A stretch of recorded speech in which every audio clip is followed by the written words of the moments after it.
I I'm at a loss. I don't know what this show is even going to be. It feels like uh I guess Deja Vu. It feels like Groundhog Day. It it feels maybe like what hell is like. That's where I am at as a Jazz fan. And maybe what everyone else who at least is a Jazz fan. If you're a Clippers fan, I'm sure you're like laughing and happy and joyful and you have happiness in this life. And maybe this is like revenge or karma or something. Whatever it is. Whatever it is. What did we do? What did we do to deserve this? I want I I don't know. I don't know. I don't know. But this is the darkest timeline. This is the darkest. This is the bad place. This is the bad place. Right here. Right here. Right here. This is the bad place. Stoops Nerd Post Game Show.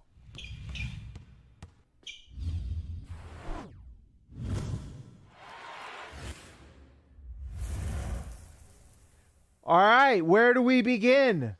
Where do we begin? Let's dissect our pain. Let's dissect our sadness and just talk about it. I don't know. Do we do even stats tonight? Do we do play breakdowns tonight? I don't know what we do tonight.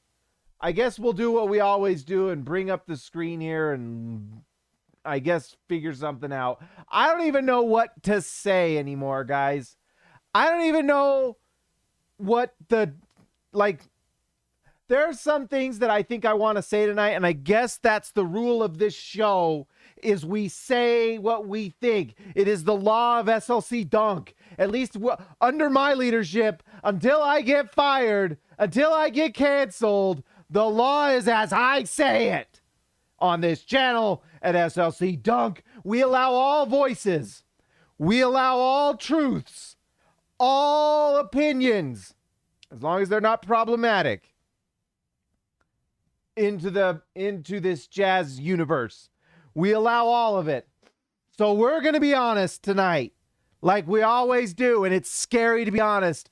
Believe me, it's scary to be honest sometimes, but you have to. You have to say and do the right thing.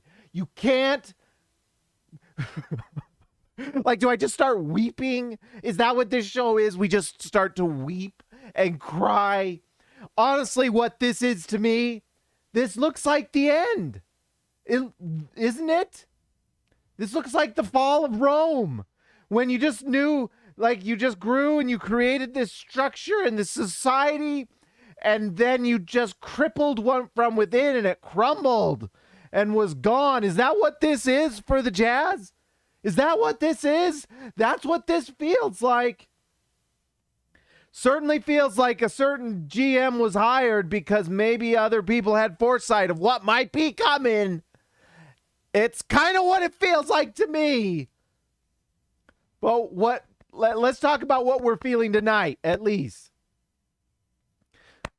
I've been working out. The chest is feeling pretty good. A lot of chest beating going on for me. Beat my own chest. In fact, you know what? I'm going to just say whatever comes to my mind. That's what we always do. But extra crispy tonight. We called it on this show. We called it. Go to the season finale from last year. I thought they should go farther than they did. They fired Dennis Lindsay. Don't accept what they said. What they say isn't always what they do. And believe me, there's things I could talk about that I cannot. But what they say is not always what they do. Dennis Lindsay was fired because he screwed this team so badly the last 2 seasons, especially in the draft. Especially. One of the insults to injury right now for Jazz fans is, guess what? You have your draft pick next year. Let's see. So the Jazz don't get their pick this year. It's going to Memphis. But you do have your pick next year. Thank heavens. Like all of you, thank whatever belief you have, a non-belief, a belief, a creator, whatever form of creator you believe in. Thank that, or non-creator, non-existent. Whatever you do, thank it. Thank the vibes that the Jazz did not trade next year, the 2026 first round pick for this team. It is the move of the year. Executive of the year for Danny Ainge for not doing it. He didn't do it. And this is something we talked about. Everyone's on Twitter. Oh, Danny Ainge. Oh, ever since Danny Ainge came. No. The things that happened tonight happened last year. Danny Ainge wasn't here last year when they gave up a lead to the Los Angeles Clippers. And Danny Ainge was not here when they gave up the 3-1 lead to the Denver Nuggets in the bubble with Donovan Mitchell scoring 50 points plus on like 60% shooting from the field. Danny Ainge was not here for that. So you can't blame him. Can you blame him for those? No. It's time for all of us to be honest with ourselves. Honest. It's time. It's time. Danny Ainge came in and made the right move. What did he do? Well, first off, I guess I was going to say nothing, but he actually didn't do nothing. Juancho Hernan-Gomez was good tonight. Juancho was freaking good. 5 for 6 from the field. 3 for 4 from 3. 13 points. In a game the Jazz lost by 6. He was a +6. Look at that. We'll get to that. We'll get to that right there. Oh, you can't even see it. My cranium is in the way. We'll get to that later. But that trade that Danny Ainge made, trading a washed Joe Ingles, and anyone who wants to act like Joe Ingles was like doing anything before he got injured can just go look at the film. We talked about it on this show every night. All the hoops nerds out there knew what was going on. And then he tore his ACL, so he had even less trade value.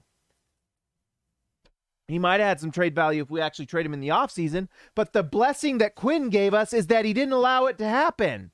So instead, your gift was Nickeil Alexander-Walker and Juancho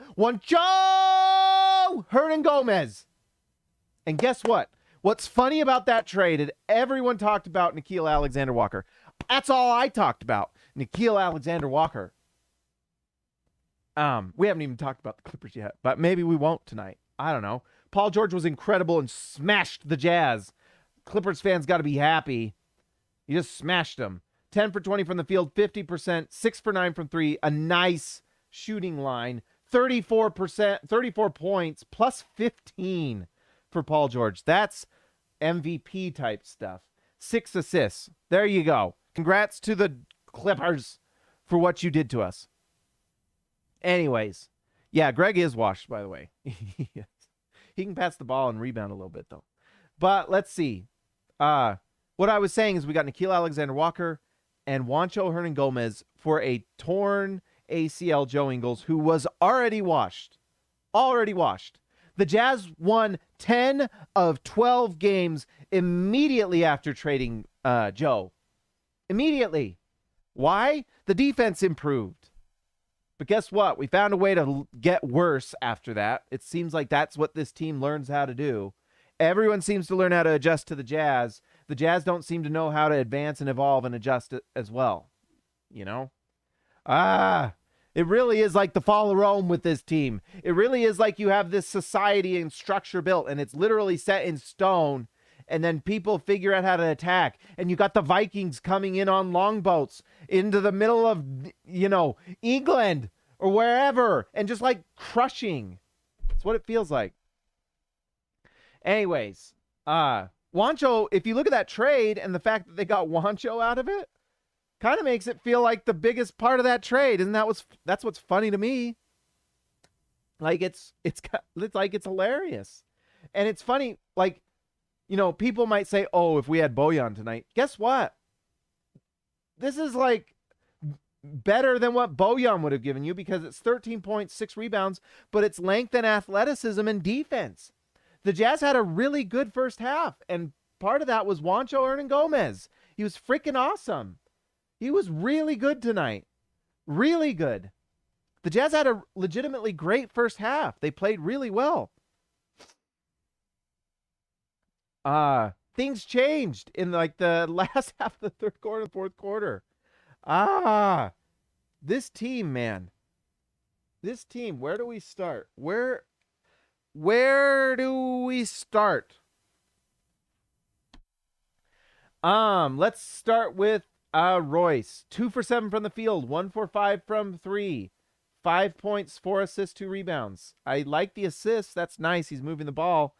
You need more. 5 points is just not quite enough. I mean, I guess, I do like that he took at least 5 threes. And, typically Royce is going to make one more. So, I don't know. But the defense from Royce has just not been good enough this year. I think we're going to just dress down this entire team. The defense just has been average. He's been an average defender, which for this team, honestly, on the perimeter is pretty good. If you're just an average level defender, that's pretty good for this team. Juancho Hernangomez was one of the best players on the floor tonight, and that's a problem. It's a problem when Juancho Hernangomez, outside of Mike Conley, leads your team. And that's another thing is Mike Conley, well, we'll get to Mike. But he was one of the best players on the floor. Just length, athleticism, weak side shot blocking, rebounds, things like that. Like, let's watch this block by Juancho. I actually have nothing but good things to say about Juancho. Really shooting it well right now. Here's a block by Juancho. Freaking awesome. Look at that. He recovers and gets the block. I mean, like, Juancho's been so surprisingly good. And just such a pleasant, like, that's just great defense. That's so good. And it's so nice to see a player fight over screens and actually contest shots. And, like, I mean, it's just like such a breath of fresh air. Juancho, I'm so glad that Juancho's a part of my life. Right? Can we all just be grateful that Juancho's a part of our life? And we can all watch that Netflix movie or show. I think it's a show or movie or whatever. And Juancho's literally the star. And we can all just like enjoy it and feel like it's like ours in a way. Shout out to Juancho, man. Rudy Gobert. What else can we say about Rudy Gobert? He really is truly a defensive, like, savant. He's truly like just, I don't know. The Juan Show, that's actually an incredible, incredible podcast name. Oh my gosh, guys. That's fantastic. DW to CB, that's fantastic. I might use that for SLC Dunk podcast. We might bring back, we got to figure out what to do about the podcast because it used to be me and Milo and it was really fun, but like lives evolve and we get both busy and it's just hard for both of us to get it done. And it takes time, Passion projects are hard to fit in sometimes when you've got all these things. But Juan Show, that is delicious, DW. That is absolutely amazing. Well done. Rudy Gobert, but what can I say? The defense is like inarguably great. It is unbelievable. The rim protection especially is just like fantastic. And in the first half, you combine that's what makes it so nice with Juancho is he meshes with Rudy so nicely on defense. Now, the Jazz have 0 perimeter. Here's the thing. Royce has been average at best this year. He's just been average at best. I mean, he's had his moments, but average in terms of perimeter defense. And when I say perimeter defense, I'm talking about staying in front of your man. The stuff we used to talk about and people used to fawn over the game plan for the Jazz, they lead them to Rudy and he blocks every shot. Well, we learned that that's a killer in the playoffs because when you let people pass and take open shots in the mid-range, when you're playing guys like Paul George tonight who can just pull up and knock that down, or Chris Paul or Jamal Murray and guys like that. Like they take advantage. So anyways, the problem with the Jazz is maybe they've just relied on that far too long, and surprise, surprise, they've never adjusted from that. But it just doesn't work. And then you have Royce O'Neal, who's an average defender at best right now. He just seems like he's worse this year, or maybe the Jazz are just asking too much of him. But then Donovan and Mike they're just not good perimeter defenders. Like Donovan Mitchell at times when he's trying can do a little bit of this and that. He's got a nice wingspan, so he can occasionally create turnovers, but he's just not a plus defender. Like when Donovan's trying, he's an average defender. And like we said, that's probably good enough. And he can really try. Like there's been moments this year with Donovan that when he really tries, it's pretty good. But when you're shouldering the load on offense, it's just hard to do both, especially when you're 6'1" like he is. It's just. And then Mike Conley has been tonight was his best game of the season, like easily. I mean, look at this. 7 for 13. He took 13 shots. He made 7 of them. 50% from 3. I mean, this is the Mike Conley from last season that snuck into the All-Star game, right? And he's a +8. So, I mean, that's part of this is, the 8 and the 6. Part of this is because the Jazz had a 25-point lead. It tells you, like, when those guys were on the floor, especially in the first half, things were going really well. Second half, it dive bombed. But Mike Conley had a good night. The thing with Mike Conley, combined with Donovan Mitchell, combined with Royce O'Neal, you have 3 not good defenders. Like, you're excited if they're all 3 at an average level. Like, you've got to be ecstatic if they're just average. Just average, you're ecstatic. But most nights it's not. It's bad. It's Mike Conley conserving his energy for the playoffs. It's Donovan Mitchell shouldering the load and being undersized at the 2. And then Royce O'Neal just being average. And it's just, like Kavamber says, like, undersized. Like, we saw this against Luka Doncic the other night, where Mike Conley's guarding Luka, and Luka's 6'8" or 6'6" to 6'8", whatever he is. And he's like big, and so he just backs Mike Conley down and either gets that little 8-foot floater shot, whatever he does, or just like passes the ball right over top of him because he's 6'8" and Mike Conley's like 6 foot. And so it's a problem. There's just no answers. This roster is just completely flawed, and it's I don't know. But then you also take into the fact, like we talked about. By the way, I guess let's finish our thoughts on Rudy Gobert. It's just, I don't know if it's like, I think I'm honestly at a loss, guys. This is what we've talked about with Rudy Gobert kind of in the past, and I think it just is worth bringing up. Like, I don't think Rudy Gobert is the problem with this team. There are some things I think, and maybe we'll talk about it right now, but really my thought with Rudy Gobert is that he brings the floor of your team up. But I don't know if he's a ceiling raiser, and he might be a hard ceiling guy. But what Rudy Gobert does is he makes you a playoff team. Like, if the Jazz trade Rudy, and they likely will, like, Rudy Gobert will go to, like, Atlanta or something like that, and they'll be a playoff team immediately because of his defense. But because there are just certain limitations, one, he struggles to catch the ball. He just does. He just does. And by the way, if you haven't already, go listen to the Dwayne Wade comments tonight. And people can complain about Rudy not getting the ball all they want, but we've talked about that on this show. His hands are not very good. And to get him the ball, you have to have like a Mariano Rivera fastball right on the exact spot perfectly for him to catch it. And it's just like hard sometimes, you know? It's hard. He just doesn't have very good hands. And he doesn't have a back to the basket game at all. You know? He just doesn't.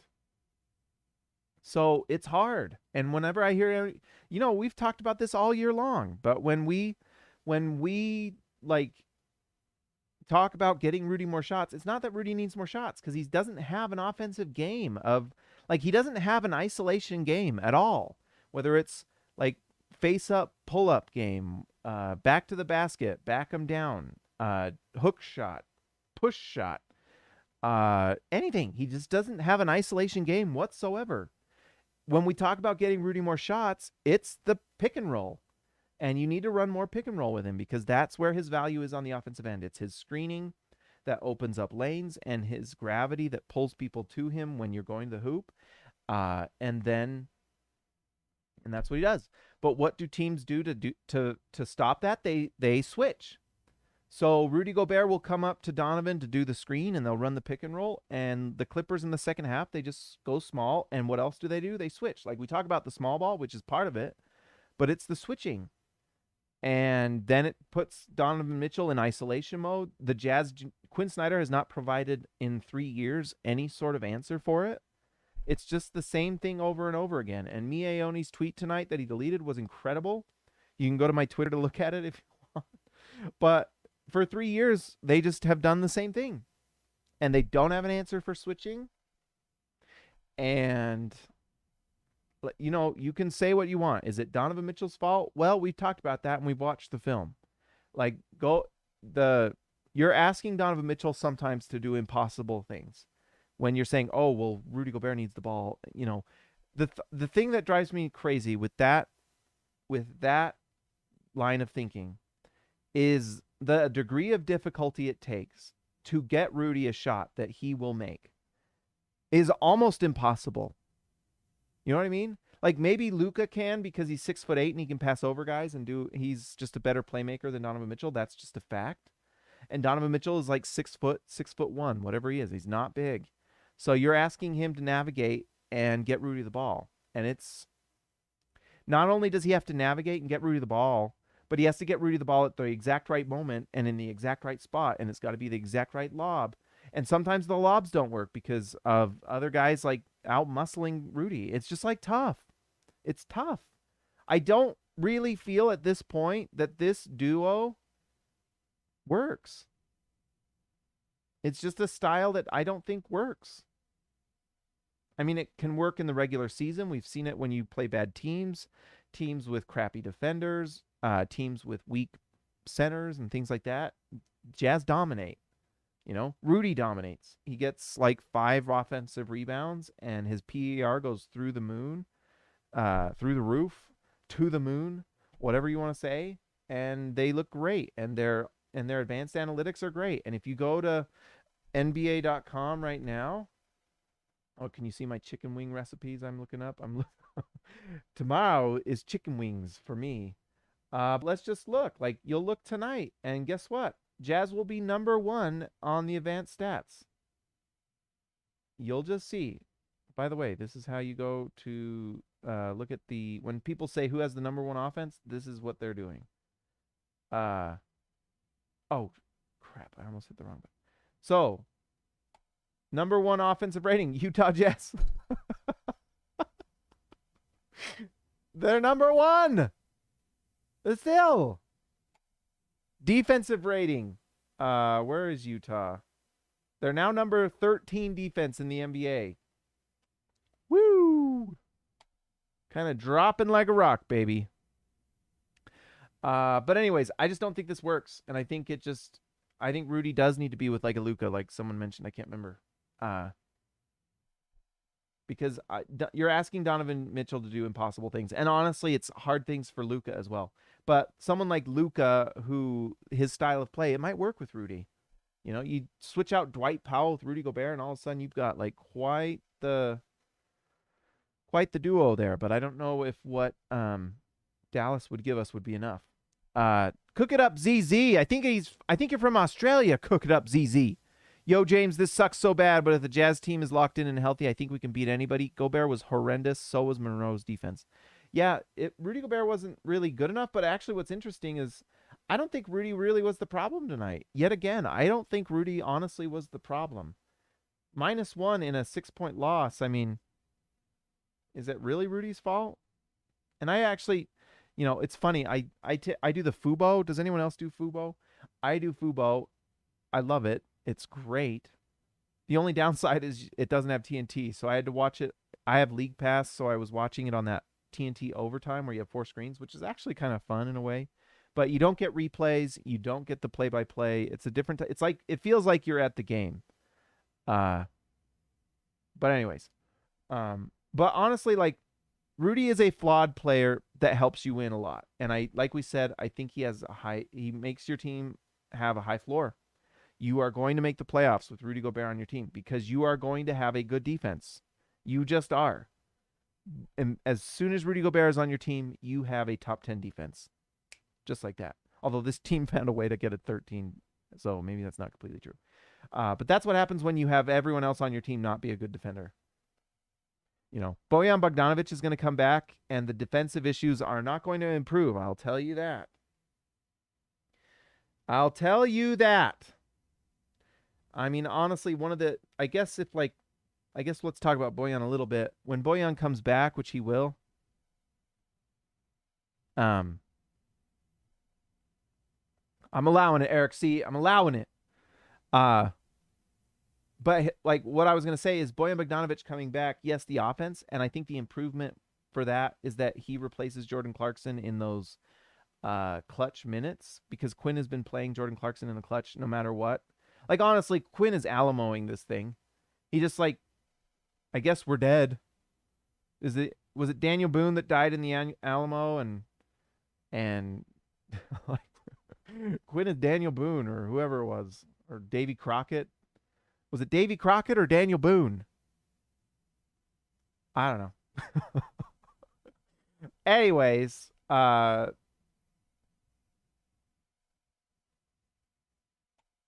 right, I'm just allowing everything tonight. Just don't be problematic, guys. All right, so anyways, that's my take on Rudy Gobert. Is that enough? Is that enough on Rudy? I love Rudy Gobert. He's one of my favorite Jazz men of all time. I think there's just something that doesn't fit with Donovan Mitchell. Donovan Mitchell tonight, the numbers are good. 12 for 21, 57%. 6 assists, 1 steal. He did have 6 turnovers. Let's watch the turnovers. Because we did this before and we found out it wasn't really Donovan's fault. All right, so here we go. Let's just watch. I don't know what's going to happen here. That's on Donovan. Bad turnover by Donovan. Luckily, they recovered. All right, here we go. Don at the top of the key. Pick and roll with Rudy. That's 2 ball handling turnovers. That's bad. That's on Donovan. That's 2. Okay, this is what I'm talking about. These are the types of plays I want people to look at. We say give the ball to Rudy. Give Rudy more shots. Well, here's Don trying. And this is what I'm talking about, how hard it is. Look who he's got. Paul George. All-world defender. Paul George. This is not an easy play. And Don is trying. And he's honestly, like we always talk, well, don't throw it at his knees. Don't throw it at his feet. He can't catch it. Well, he's putting it up at a place where he thinks that Rudy can get it. That's a pretty good lob, to be honest. Like, does anyone think this is a bad lob? I mean, obviously, I guess it's not good enough because... and I guess what the question is, what is Donovan supposed to do here? JC's setting the screen. They're doubling Donovan, so he doesn't have an opening. And these guys are right here. This pass is almost impossible. So I guess it's Juancho or Rudy. So this is probably the right decision, right? I would say. Other than Donovan taking the shots, but we have people in the chat saying Donovan ball hogging it. So he's not ball hogging it. He's trying to give Rudy, and that's a pretty good lob. I mean, if this goes any high, I guess a little higher. I don't know. I'm not gonna kill Donovan for that one. To me, that not all turnovers are created equal. That's a better one. All right, let me pay attention to what I'm doing here. All right, Don with the ball at the top. Screen to Rudy. That's Don. So that's 3 on Don. Those were 3 bad ones. That's him getting caught in no man's land. And that's also good defense by the Clippers. Like, they're a swarming good defense. This is what good perimeter defense and good perimeter defenders look like. We're not familiar with that with the Utah Jazz. All right, let's see here. Another screen to Rudy. Take it. Oh, man. That's just, in a lot of ways, this is just good defense. So, look, this is like congested, top of the key. That's why a lot of honestly, this is why you're going to probably see more pick and rolls start out here, just because of the space, because this congestion is why. And this is, but anyways, here we go. I mean, Paul George, this is actually triggering me because look at Paul George doing the Michael Jordan stealing from Karl Malone here. Anyway, by the way, does anyone remember that? Screaming at Karl Malone that like Michael Jordan's coming around his back? Same thing right here. Boom. That's Paul George created that. Donovan, I guess, should be more aware, but that's a good play by Paul George. I'm not going to completely blame Donovan, but that's on Donovan. So tonight was a worse Donovan night turnover-wise, for sure. And those are things he's got to be better, So there are nights like that where Donovan's just not good. And also Don doesn't hit a three. I think the thing we've got to remember is Don was playing this game hurt. I know the guys that always tell me that I defend Donovan Mitchell too much. Here's me trying to talk down. Like, Donovan's turnovers cost him the game tonight, honestly, especially when you consider he's the guy and he has the ball in his hand. Now, from 2, he was awesome. From 3, he was not. It makes me wonder how bad that ankle is for him because he played pretty darn well. I think the ankle might affect him more defensively than offensively because offensively, I think he was, I mean, you look at this stuff, pretty darn great. And he got to the line. He took 12 free throws. That's superstar stuff. And I saw someone tweeting a thing. Don's actually one of the best players in the league in drawing free throws in the clutch. So, I mean, this is not out of the norm for Don. This is great. And that's him manufacturing points, which is the toughest thing to do in playoff situations, just finding ways to manufacture those points. So anyways, 33 for Don, 6 assists, but 6 turnovers. So that's a bad assist to turnover ratio. That's on Don tonight. Go watch the turnovers from last game where he had, ironically, 6 turnovers as well. Only one of them you could really blame Don for. All 5 of the other ones were not his fault. Literally, one of them was like a weird phantom turnover they attributed, which was weird. But tonight, I'd say 4 or 5. 4.5 of those were Donovan's fault. Bad, not good. So Donovan did not have a great night in terms of like handling the offense and ball handling. I've got questions about Donovan Mitchell. Is Donovan Mitchell the lead guy on a championship team? I'm not sure. He might be the second best player on a championship team, right? Maybe. I wonder if the Jazz just need their like Cade Cunningham or something like that, and Donovan plays with that type of guy, and that's the pathway for a Jazz championship. I don't know. I don't know if Don is the lead guy. I certainly don't know if Quinn is the coach for that. I think you have to give Donovan more of a shot. I think we'll get to that in a second. What I think, like, because everyone's like, well, you can complain, but what would you do? Well, we're going to talk about what we'll do. We already talked about Mike a little bit. Offensively, Mike can be great, and tonight it's a good sign against a good Clippers team. He was really great. He was really great. 19 points. Let's see. 19 points, 3 assists, +8. Mike was awesome. It's probably his best night of the year. 53-50. He took 1 free throw, but it's nice to see the 2-point percentage go up. 19 points. That's just nice to see. Defensively, it's kind of non-existent. He might turn it up in the playoffs, but then I get worried. Is he going to get injured like he did against Ja Morant last year? I don't know. I guess we'll find out. We will find out. But that's just kind of who Mike is he kind of plays off of Donovan and is a good 3-point shooter and a good secondary like pick and roll player that, when Donovan's rolling, let Don roll. If he's not, he can give it to Mike and run a pick and roll with Rudy Gobert.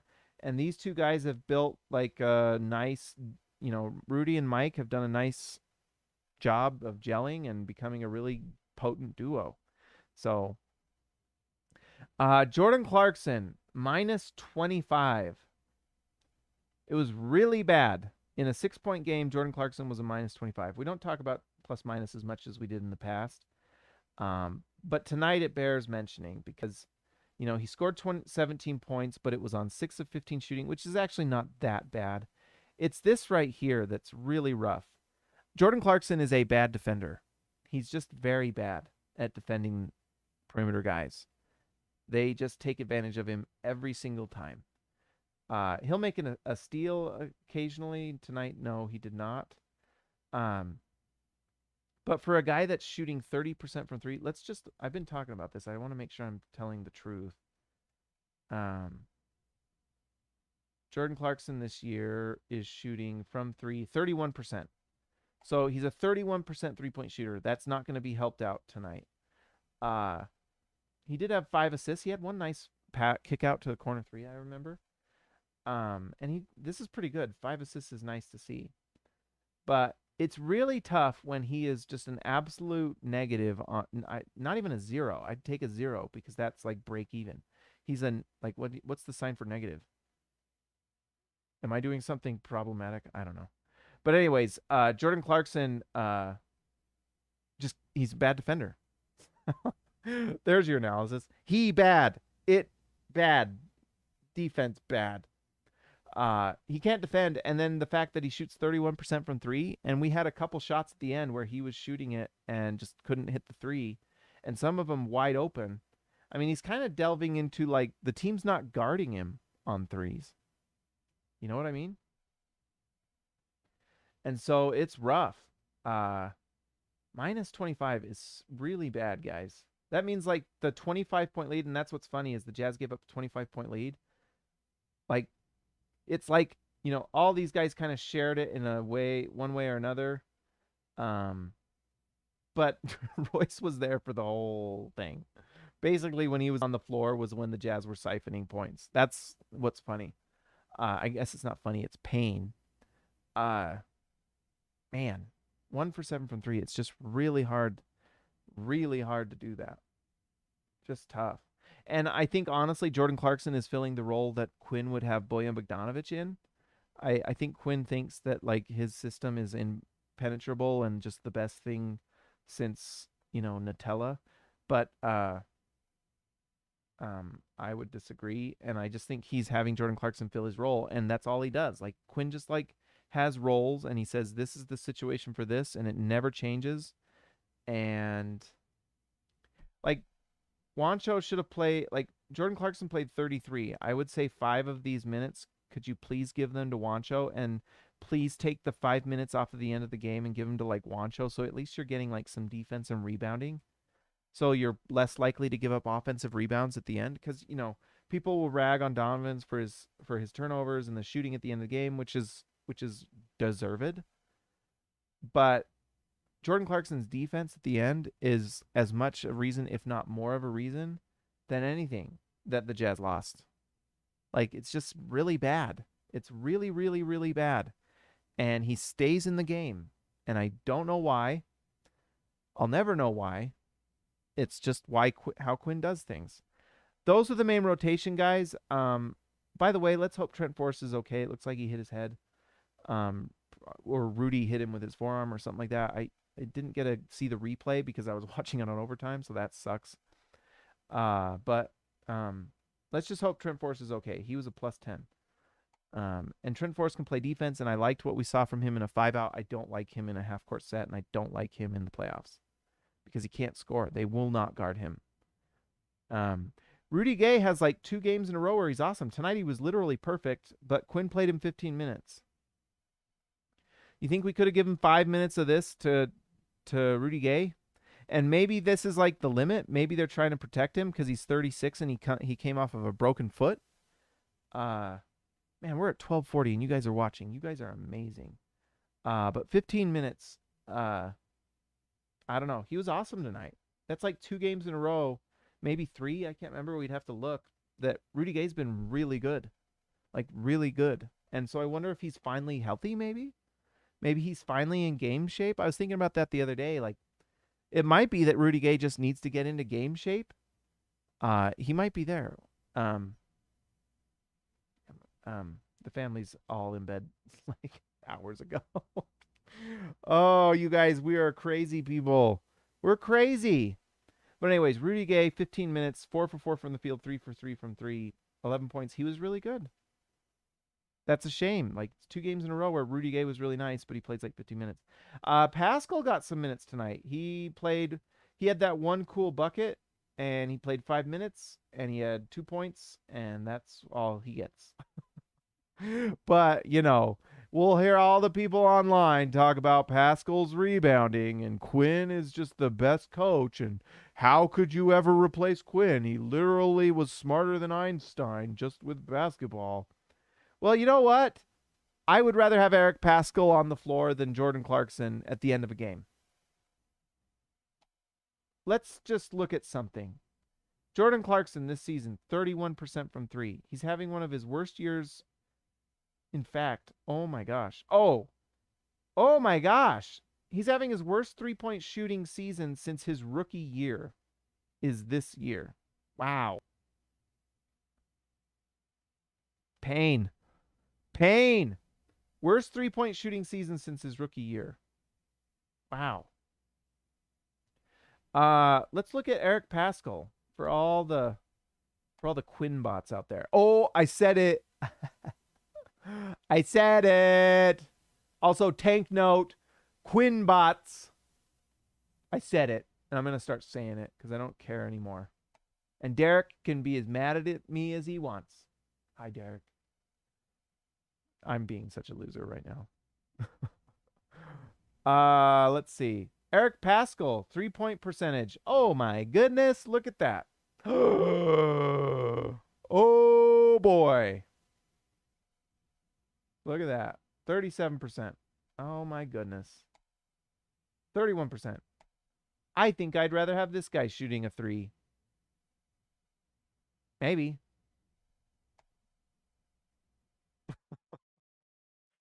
I don't know. It's not that. Sometimes it's not that complicated.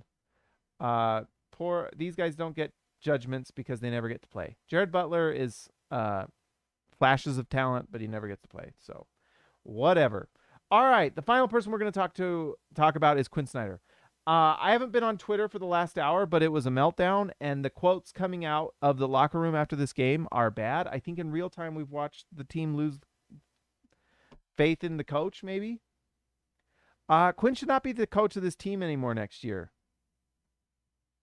But I don't know if a lot of players should be on this team next year. I was watching tonight. It's literally the same thing as last year. It's the same team as last year. I mean, honestly, what's the difference between last year and this year? George Niang and Rudy Gay, right? It's like the same team, literally. Daniel House, but he doesn't play because he's injured, and Bojan Bogdanovic is out, so that's the same thing as the Denver series. But Juancho's been good, so, whatever with Bojan. It's the same team. Just replace Rudy Gay with George Niang. The same things are happening. Literally, the same thing. Last year, we saw the Jazz have a 25-point lead in the playoffs, and they gave it up. And everyone blamed it on Terrence Mann going nuclear. Well, it wasn't Terrence Mann tonight. I guess it was Paul George and Reggie Jackson, but Reggie Jackson only shot 8 for 24. It was Paul George. And, this is a monster night, 6 for 9 from 3. Nice. That's really good. But 50% from the field is not like, it's not like blow your doors off good. It's like, he had an amazing night. Don't get me wrong. 11 free throws, 34 points. He was a plus 15. This is defense, by the way. That's defense. I love defense. I'm so jealous of defense. But,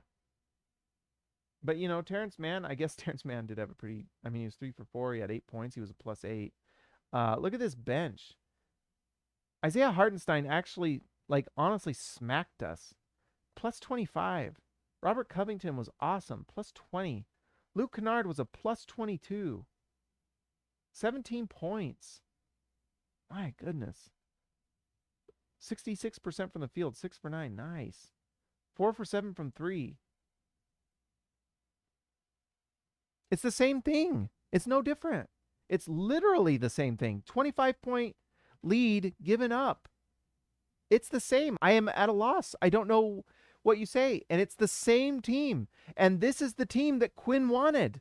We heard that report from Tim McMahon. They wanted to trade Joe Ingles last offseason. Quinn wouldn't let him. I don't like to get in fights on Twitter, so I leave people alone as much as I can. But when like the beat reporters locally are like, ask me anything, I want to be like, can you find out and tell me how much influence Quinn has on player decisions and personnel? Because I think it's been a lot. This is the same team. This is the team he wanted. And it didn't work. So his vision is flawed, I guess. And guess what? He's just not able to figure out how to stem the tide against these teams. And how many times do we have to watch these switching defenses and small ball and just watch the Jazz lose? Rudy Gay's a better defender, but he wasn't on the floor at the end of the game. Quinn chose Jordan Clarkson. But you know what? You wouldn't know.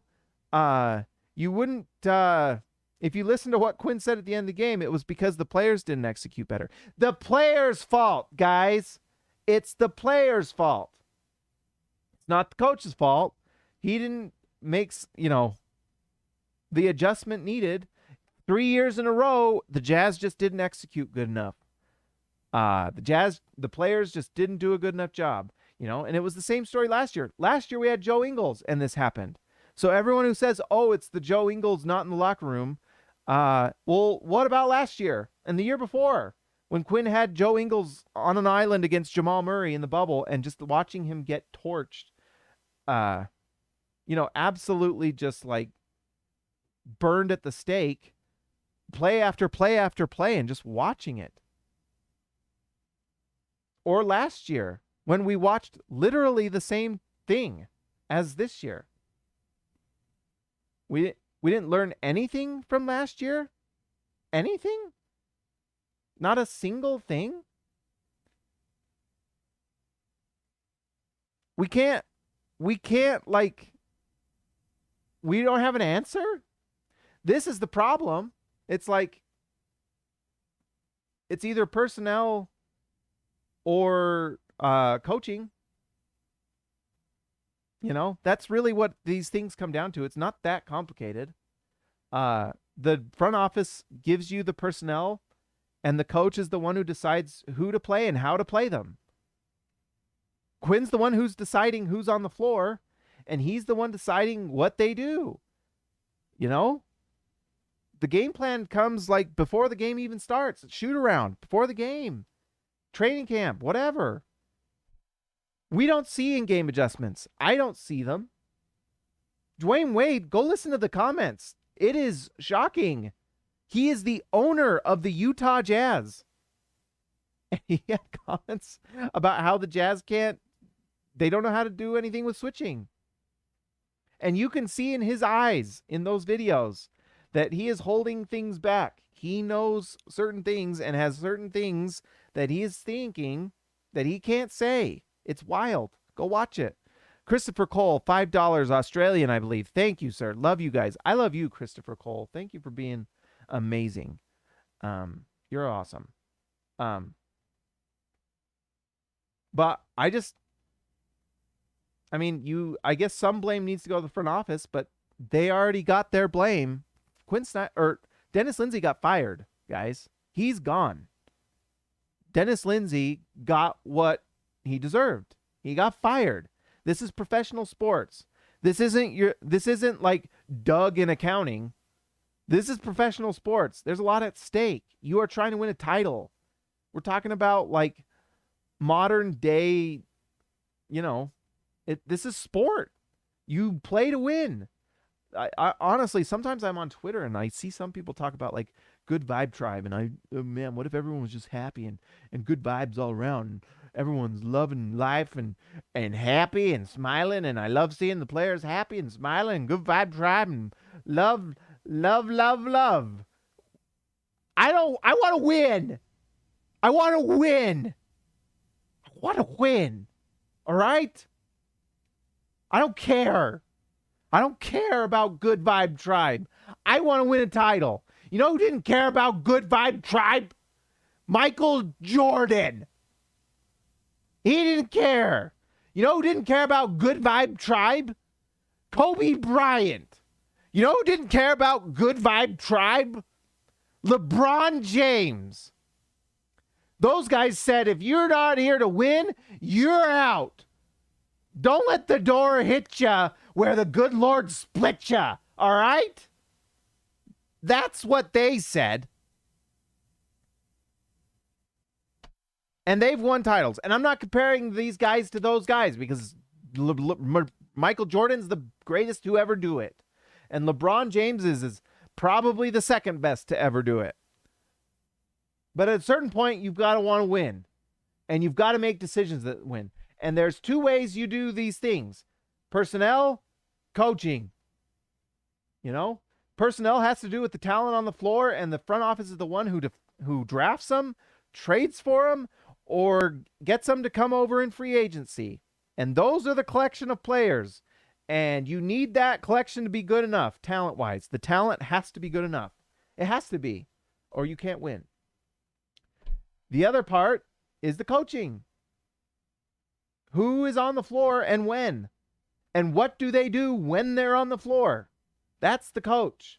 Well, we fired Dennis Lindsay last offseason. He gone. Gone. And he hasn't found another place yet. So, not great. This season was basically a prove it year for Quinn. Well, prove it. Prove it. You've got the team. You've got the guys you want. They're all a year older. All of them are in their 30s except for like Donovan. You know? And I guess Royce, I think Royce is like 29. I'm curious now. How old is Royce? 28. Man, that was close. So your starting lineup when everyone's healthy is Mike Conley, who's old. Bojan Bogdanovic, old. And then, let's see. Man, I'm losing. It's getting late. Donovan Mitchell, Royce O'Neal. And that's everyone, right? Yeah. Rudy Gobert is in his prime, but I think, is Rudy Gobert 30? He might be 30 now. Oh, he's 29. So you still have a relatively young guys in their prime, but then we're relying on old guys. And then Joe Ingles. Everyone talks about Joe Ingles like, oh, you know, if only he was healthy or blah, blah, blah. No, Joe was old. And this year it was really apparent. He was like, I mean, Joe was unplayable at times, guys. He just was. Like, there's just no doubt about it. Anyone who, like, you're just not being honest with yourself. I mean, and we can show you the tape. I mean, he came in, he was filling up that jersey, by the way. So it wasn't working. And, you know, he was playing a little better because I think he was playing himself into shape, but then the ACL went, and it sucks, and you don't wish that on anyone, but it was bad. And Rudy Gay's 36, and Joe Ingles is 34, or whatever he is, and you know, they're just an old team, and they, instead of getting better, they just degraded. No, KK, no, Asler, no. Not that. No. She was bad. Guys, she was bad. I mean, I did communications in college and marketing and communications, and I wanted to be a broadcaster. She's not good. All right, can we just be honest? She was bad. She was really, really bad. Dennis Lindsay got fired. Kristen Kennedy got fired. All right. All right. Let's just be honest. All right. Get fired. Fired. Like, literally, can you run a freaking post game? Like, if it's not on script, she would get flustered out of her mind. Every time. And it would, like, she was, like, annoyed if people, like, if the player, you know, like, she'd get so flustered if, like, they'd squirt water on each other and stuff. And, like, and she'd be like, it was bad. It was really bad. Holly Rowe is, like, immensely better. Anyways, I just don't think Quinn should be the coach next year. I have my theories, and I guess let's just, I think Quinn was on this team, and I think this was like a prove it year for Quinn. I think they said, Quinn, prove it. Prove it. And he hasn't. And honestly, this team is probably going to, I mean, Donovan looks pretty good. Mike Conley looked really nice tonight. Bojan Bogdanovic has gotten a lot of rest, and I think they're trying to make sure he's completely healthy. Hassan's been hurt. If you're relying on Hassan Whiteside that much, I mean, that's a red flag. And then you've got, who else is hurt? Oh, Danuel House. Danuel House wasn't even on a team this year. And that's another thing. Like, Danny Ainge deserves a ton of credit. He got Danuel House, and House has been awesome. He had that 10-day, he had COVID that one time, and then he had this most recent injury, and it sucks because I love Danuel House. That guy is like freaking awesome. He's awesome, but he's been injured and he hasn't been able to play.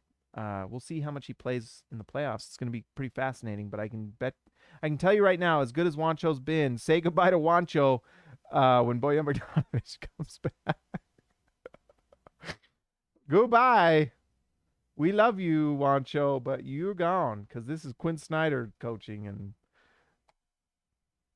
things are set in stone. But anyways, I just don't think he should be the coach next year. We've had 8 years. I mean, I guess in the playoffs he could maybe they go all the way. And I think if they get to the Western Conference Finals, then I think that saves Quinn's job. If not, I think he's gone. And everyone's like, well, he's got like 2 more years on his deal. Well, we could also be a big boy team and just fire him. Or trade him. By the way, is this a ghost? No, it's a hair. Has a coach ever been traded? Remember when Doc Rivers was traded by the Celtics to the Clippers? You remember? That happened. Who was the GM at the time?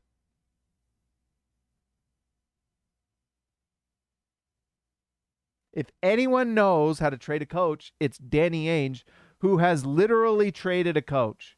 And I hope everything all the Twitter warriors say is true, that he's a genius. He's the most brilliant basketball mind that has ever walked this earth. As us mere mortals watch, he is thinking about basketball plays that only he can understand. And us mere mortals, it takes time and books and understanding to learn. I don't know.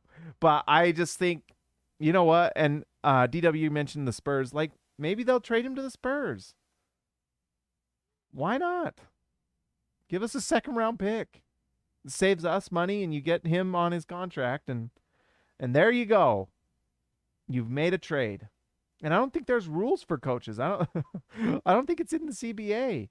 You know, with players and you want to make a trade, it's like they have to match within $5 million, I think is what the rule is. So a $10 million player can't be traded for a $16 million player. They have to be $15 million. Otherwise, you have to add in contracts, blah, blah, blah. With coaches, I mean, could you imagine if we got a first-round pick for Quinn Snyder? That'd be ultra dope. Because guess what? We don't have a first-round pick this year. That's the icing on this Jazz season cake. We don't get to make a pick in this draft. It's going to Memphis. And I saw someone mention Memphis in the comments. They get our pick. So not only are they on the rise, they get our pick. We are going like this, and we don't get our pick. We might be in the freaking play-in, guys. That is not out of the question.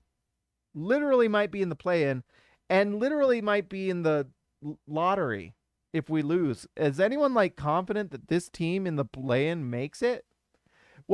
Okay, all right. This is my wish, and I hope this happens because this would be the best thing to happen for the Jazz. They get in the play-in, they lose, and then the ping pong ball. Oof, am I being problematic with my hands? The ping pong balls are bouncing.